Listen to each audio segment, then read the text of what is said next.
আগামী বছর উদ্বোধন হতে চলেছে রাম মন্দির। তার আগে কলকাতায় তৈরি হলো রাম মন্দির।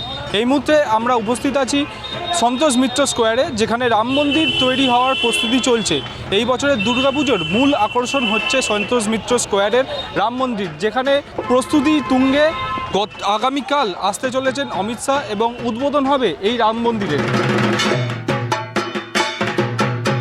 এই মুহূর্তে আমাদের সঙ্গে রয়েছেন সন্তোষ মিত্র স্কোয়ারের মূল উদ্যোক্তা সজল ঘোষ। প্রত্যেকবার কোনো না কোনো থিম থাকে, আমরা বেশিরভাগই কারেন্ট টপিকের ওপর কাজ করি। আর এবছর রাম মন্দির আমাদের এত বছরের অপেক্ষার পর অবসান হচ্ছে। রাম মন্দির হতে চলেছে জানুয়ারির 22 তারিখে।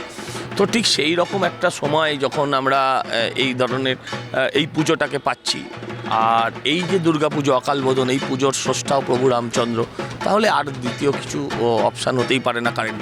আমরা অত্যন্ত আনন্দিত যে অমিত শাহজির মতন একজন ভারতবর্ষের অন্যতম ব্যস্ততম মানুষ, তিনি শুধু আমাদের পুজোর জন্য আসছেন। এর থেকে ভালো খবর আর আমাদের জন্য কিছু হতে পারে না।